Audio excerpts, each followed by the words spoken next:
Covid से बचाव का जो सबसे अच्छा माध्यम है वह है टीका। पहले तो बचाव हम करें, लेकिन सुरक्षा कवच के रूप में टीका हम जरूर लगाएं। टीकाकरण ही एकमात्र उपाय है कोरोना से बचने के लिए, कहा उत्तर प्रदेश के मुख्यमंत्री योगी आदित्यनाथ ने। उत्तर प्रदेश में कोरोना की हालात काफी खराब हो चुकी है। इस परिस्थिति में योगी आदित्यनाथ ने आज प्रेस कॉन्फ्रेंस में क्या कहा, आइए सुनते हैं। पिछले 12 दिनों के अंदर प्रदेश के अंदर चल रहे अभियान, अगर कोरोना के एक्टिव केसेस की संख्या हम देखेंगे तो ये संख्या 12 दिन के अंदर 1,06,000 कम हुई है। प्रदेश सरकार ने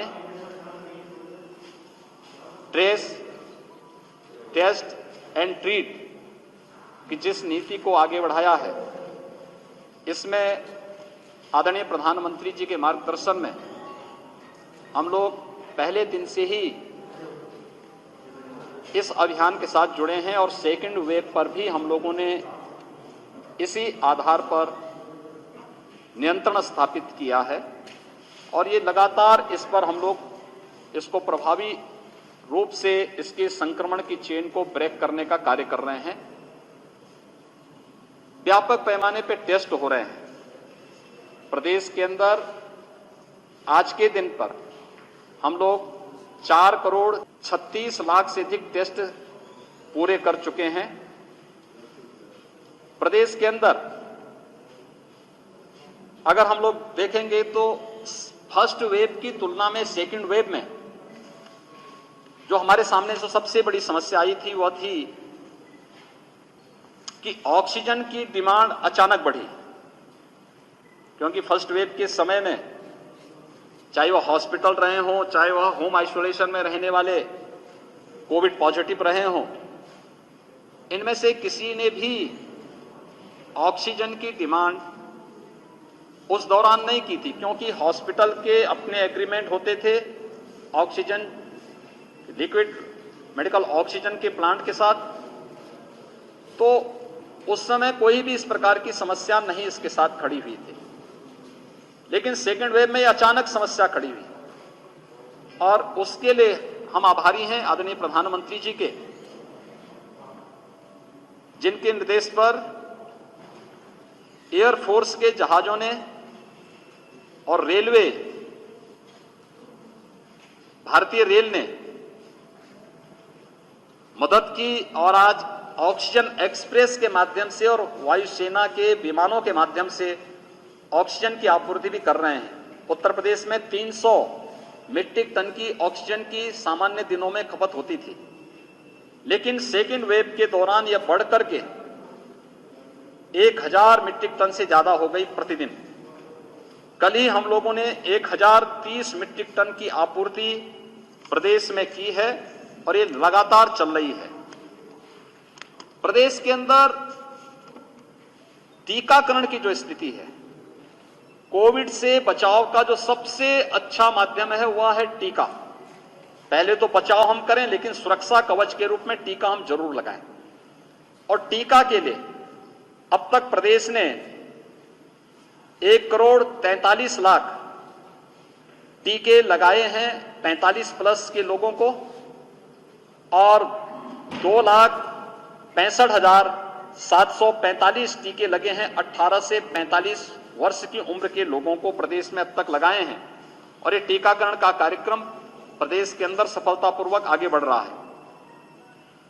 प्रदेश में वर्तमान में ऑक्सीजन की संभावित संकट को फिर से इस प्रकार की क्राइसिस न हो, इसमें प्रधानमंत्री केयर फंड से प्रदेश को 161 ऑक्सीजन प्लांट लगाने की सहमति मिली है। कुछ पर कार्य प्रारंभ हो चुका है और राज्य सरकार भी अपने संसाधनों से अलग अलग विभागों के माध्यम से, स्वास्थ्य विभाग, गन्ना विभाग, चिकित्सा शिक्षा विभाग, CSR से, MSME और अन्य विभागों के माध्यम से भी ऑक्सीजन प्लांट लगाए जा रहे हैं। हम 377 नए ऑक्सीजन प्लांट के लिए वर्तमान में राज्य के अंदर काम चल रहा है।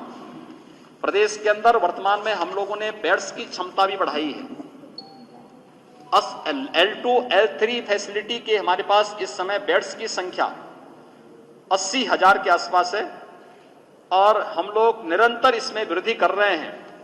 हमारा प्रयास है कि थर्ड वेव की जो आशंका व्यक्त की जा रही है, यद्यपि सेकंड वेव में भी आशंका व्यक्त की थी कि उत्तर प्रदेश में प्रतिदिन 5 से 10 मई के बीच में 1 लाख कोविड पॉजिटिव के केस प्रतिदिन आएंगे, लेकिन आज 12 मई है।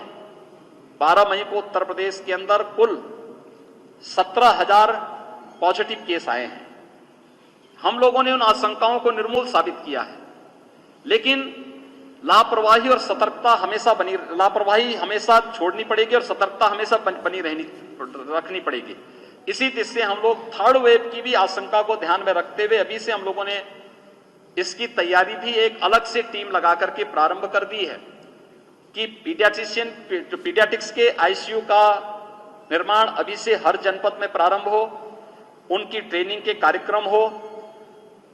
पोस्ट कोविड का जो एक इफेक्ट देखने को मिला है ब्लैक फंगस के रूप में, इसकी ट्रेनिंग और इसके उपचार की प्रॉपर व्यवस्था हम लोगों ने लखनऊ से प्रारंभ कर दी और 1-2 दिन के अंदर हमारे एक जनपद में इसके बारे में वर्चुअली इसका सेमिनार करके इस कार्यक्रम को आगे बढ़ाने वाले हैं और इन चीजों को तेजी के साथ आगे इस कार्यक्रम को आगे बढ़ाने की प्रक्रिया हमारी चल रही है।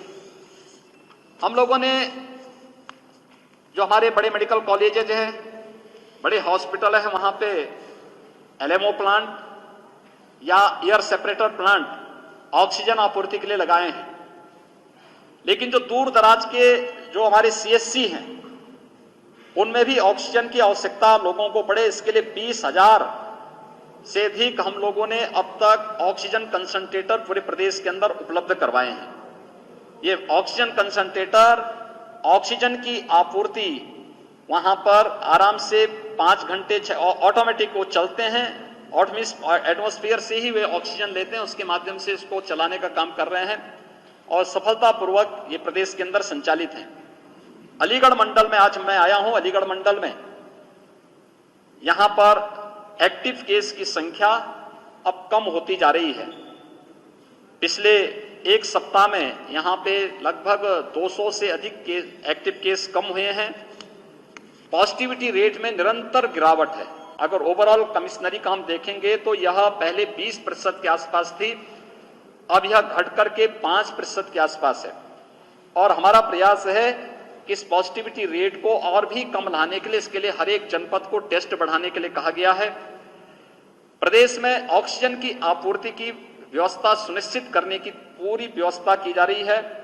इसमें ऑक्सीजन के टैंकर भेजे जा रहे हैं, लिक्विड मेडिकल ऑक्सीजन निरंतरता इसमें बनी रहे इन कार्यों को। और मुझे यहां पर देख करके इस बात की प्रसन्नता है कि ऑक्सीजन कंसंट्रेटर के निर्माण की कार्रवाई अलीगढ़ में प्रारंभ भी हो रही है, उसका ट्रायल चल रहा है और सफलतापूर्वक ट्रायल होने के बाद अलीगढ़ में उसके कार्यक्रम को हम आगे बढ़ा सकते हैं।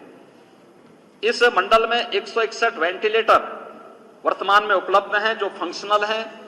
मंडल में ऑक्सीजन के भी 246 कंसंट्रेटर वर्तमान में उपलब्ध हैं। इस मंडल में 14 नए ऑक्सीजन प्लांट स्वीकृत किए गए हैं, जिनमें 3 को क्रियाशील किया जा चुका है, शेष को क्रियाशील करने की तैयारी यहां पे चल रही है। मंडल में अब तक 4,13,280 45+ के लोगों को टीका लगाया जा चुका है और जिन 18 जनपदों में हमारे 18+ के लोगों को टीकाकरण की कार्रवाई प्रारंभ हुई है उनमें अलीगढ़ भी है। अलीगढ़ में जनपद में 5,721 लोगों को अब तक 18+ के उन सभी युवाओं को भी टीका लगाया जा चुका है। मंडल में वर्तमान में 85 एम्बुलेंस डेडिकेटेड कोविड कार्य के लिए लगी हुई हैं और यहां पर इस बात के लिए प्रशासन से कहा गया है कि 108 की 75% तक एम्बुलेंस को आप कोविड कार्य के लिए लगा सकते हैं। हर जनपद में महिला और बच्चों के लिए एक डेडिकेटेड हॉस्पिटल अलग से बनाएं। इसके अलावा यह भी व्यवस्था की गई है कि नॉन कोविड पेशेंट को और कोविड पेशेंट के लिए टेली कंसल्टेशन की सुविधा और उनके लिए नॉन कोविड पेशेंट के लिए हर जनपद में जो गंभीर रोगी हैं उनके लिए अलग से उपचार की व्यवस्था भी हर एक जनपद में हो।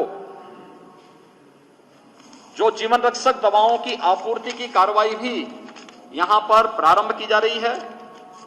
आज मैं यहां पर एएमयू में हम लोगों ने यहां पर समीक्षा इन सब बातों को लेकर के की है, जिसमें 4 अलीगढ़ मंडल यहां पे प्रत्यक्ष था, यहां के जनप्रतिनिधि थे। शेष अन्य जनपदों में वर्चुअली मैं जुड़ा था, वे सभी लोग अपनी बातों को उनसे मैंने यहां पर अपनी बातों को उन्होंने बताया, मैंने उनके साथ शेयर किया। एएमयू में मेरा आने का एक और उद्देश्य था कि मीडिया में कतिपय उसमें मीडिया के उसमें एक खबरें चल रही थी, एएमयू में बहुत सारे प्रोफेसर या बहुत सारे लोगों की मृत्यु हुई है कोविड के कारण। मैंने कल और परसों दोनों दिन एएमयू के वीसी साहब से भी चर्चा की थी और उन्होंने मुझे इस बारे में बताया कि हाँ, एएमयू में यहाँ पर 16 ऐसे लोग हैं जिनकी कोविड से मौत हुई है, जिनमें 10 की यहाँ हुई, 4 की अलग अलग स्थानों पर हुई और 2 दिल्ली में जिनकी मौत हुई थी।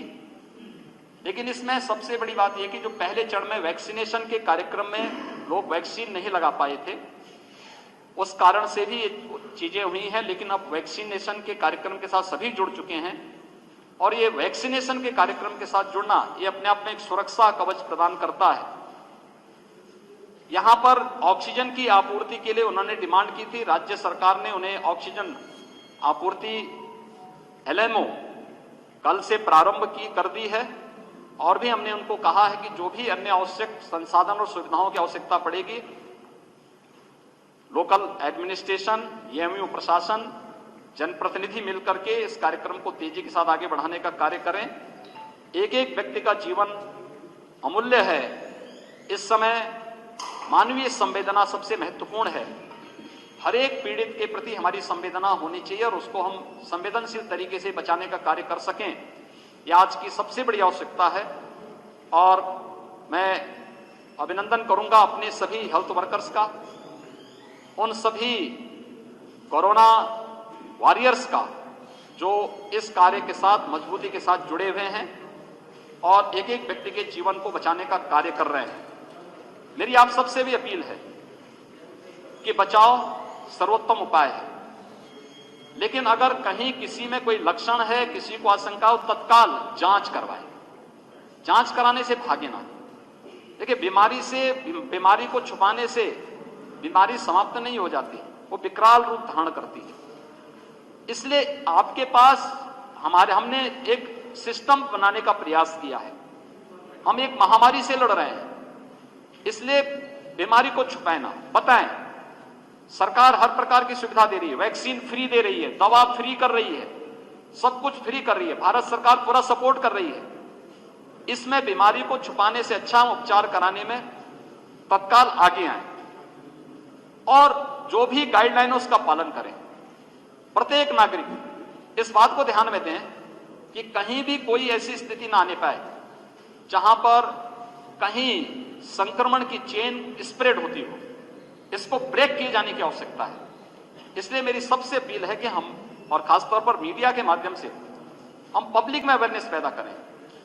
हाई रिस्क कैटेगरी के लोग, यानी 60 साल से ऊपर, 10 वर्ष से छोटी उम्र के लोग, बच्चे, गर्भवती महिलाएं, गंभीर रोग से ग्रसित कोई भी व्यक्ति या कम इम्यूनिटी के व्यक्ति, ये लोग घर के बाहर ना निकलें, घर में भी मास्क लगाएं।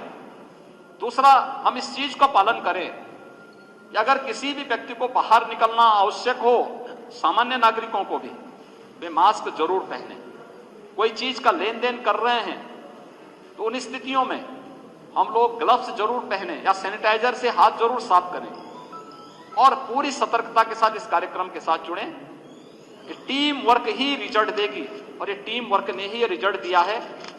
उत्तर प्रदेश की निगरानी समिति और आरआरटी के द्वारा जो कार्य प्रारंभ हुआ है, विश्व स्वास्थ्य संगठन ने भी उसकी सराहना की है और हम लोग इस अभियान को एक निरंतरता बनाए रखेंगे, जिससे प्रत्येक व्यक्ति को हम लोग, चाहे वह हॉस्पिटल में हो या घर में हो, अगर कोविड पॉजिटिव है, हम उसको मुफ्त में उपचार और मेडिकल किट की सुविधा उपलब्ध करवा सकें और किसी भी चीज की कोई कमी न हो, इस पर हमारा पूरा प्रयास रहेगा। ये प्रयास निरंतर चल रहे हैं। आज मैं यही समीक्षा लेने के लिए आया था। बहुत बहुत धन्यवाद जी।